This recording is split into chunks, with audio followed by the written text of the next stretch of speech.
दोस्तों, आप सभी को मेरा सादर नमस्कार। मैं आज आपके सामने एक सामाजिक गंभीर समस्या को लेकर के रूबरू हो रहा हूँ। जैसा कि आप सभी को पता है, कोलकाता रेप केस इन दोनों चर्चा का विषय बना हुआ है। किस तरह से एक ट्रेनी डॉक्टर के साथ रेप करके उसका मर्डर किया गया, उसके बाद जो इस अपराध को अंजाम देने वाले उन्हें बचाने का प्रयास किया गया, किस तरह से इस केस में लीपापोती की गई और उसमें पुलिस प्रशासन और जो उस हॉस्पिटल का प्रशासन था वो शामिल रहा है, उससे आप सभी वाकिफ़ हैं। मित्रों, ये हाल के दिनों की कोई अकेली घटना नहीं है। ऐसी घटनाएं, बहुत सारी घटनाएं देखने में आई हैं।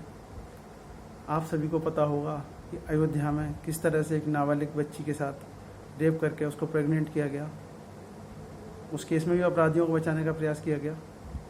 इसी तरह से महाराष्ट्र के बदलापुर में छोटे बच्चों के साथ किस तरह से बदसलूकी की गई है, उससे भी आप वाकिफ़ होंगे। अभी कल गुजरात में भी एक मासूम 3 साल की मासूम बच्ची के साथ बदसलूकी का मामला सामने आया है। उस केस में भी उसके रिश्तेदार ने ही ये प्रयास किया था। ये घटनाएं हमारे लिए सवाल पैदा करती हैं कि आखिर इन अपराधियों के हौसले इतने बुलंद कैसे होते हैं। उन्हें समाज का खौफ क्यों नहीं होता, उनके अंदर डर क्यों नहीं है। मैं इसी बारे में बात करने के लिए आपके सामने उपस्थित हुआ हूँ। दोस्तों, मुझे एक घटना याद आ रही है, हालांकि उसका सीधा संबंध इन घटनाओं से नहीं है, लेकिन इनडायरेक्ट वे में है। कुछ समय पहले आप सभी को याद होगा, पुणे में एक घटना घटी थी। एक पोर्श कार केस हुआ था।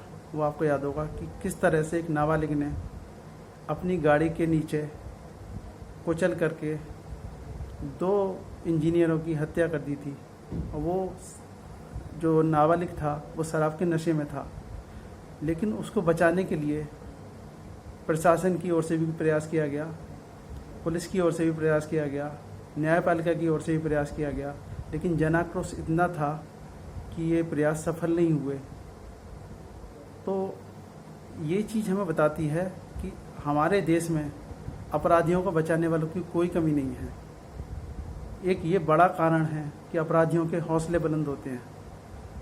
हमारे देश में किसी बेकसूर, किसी निर्दोष को बचाने कोई सामने आए ना आए, लेकिन अपराधियों को पता है कि कितना भी दुर्दांत कांड कर दो, आपको बचाने वालों की कमी नहीं होगी। कसाब से लेकर कोई भी आप उदाहरण देख सकते हैं। हर केस में आप देखेंगे कि बड़े बड़े वकील इस तरह के केसों में शामिल होते हैं, उन्हें अपराधियों को बचाने का प्रयास करते हैं। अभी आप कलकत्ता केस की बात करें तो देखेंगे देश के नामी 21 वकील इस केस में अपराधियों को बचाने में लगे हुए हैं। ये कारण है, इतना बड़ा कारण है कि इन अपराधियों के हौसले बुलंद हो गए हैं। दोस्तों, एक याद होगा आपको भी कि पिछले दशक में एक निर्भया केस हुआ था। उसके बाद आपके और हम सभी के मन में एक आशा जगी थी कि जिस तरह से उस समय जनाक्रोश उमड़ा था इन अपराधियों के खिलाफ, कि शायद इन अपराधियों के मन में खौफ पैदा हो।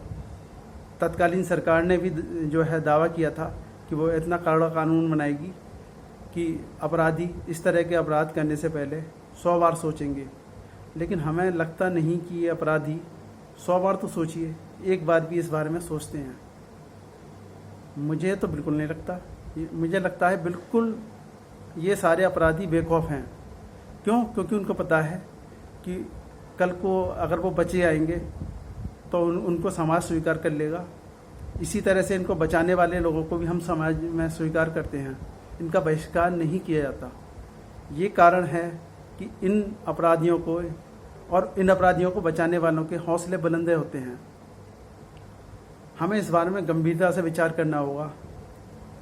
मैं एक और उदाहरण देना चाहता हूँ कि आपको पता होगा, हमारे देश में एसिड से कई लड़कियों की ज़िंदगी खराब की जाती है।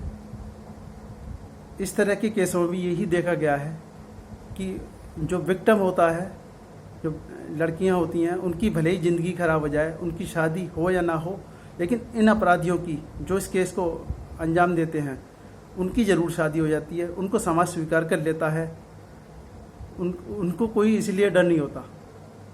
तो इन सारे केसों में, ये दुष्कर्म के केस हों, मर्डर के केस हों, कोई भी केस हों, जब तक अपराधियों के मन में खौफ नहीं पैदा होगा, जब तक हम इन अपराधियों का सामाजिक बहिष्कार नहीं करेंगे, इसी तरह से इनको बचाने वालों का भी हम सामाजिक बहिष्कार नहीं करेंगे, तो वो भी, उनका भी जो है हौसले बुलंद रहेंगे और वो इस तरह के प्रयास करते रहेंगे। अगर हमें अपने समाज से इस तरह के अपराध कम करने हैं तो हमें इन लोगों का, इनको बचाने वालों का सामाजिक बहिष्कार करना होगा, वरना हम इस तरह की घटनाओं के लिए, मुझे तो उम्मीद नहीं है कि हम कोई कमी आएगी। हमें इनके लिए तैयार रहना होगा। मित्रों, आप सभी इस समस्या पर गंभीरता से विचार करें। अपना कीमती समय देने के लिए आप सभी का धन्यवाद। जय हिंद, जय भारत, नमस्कार।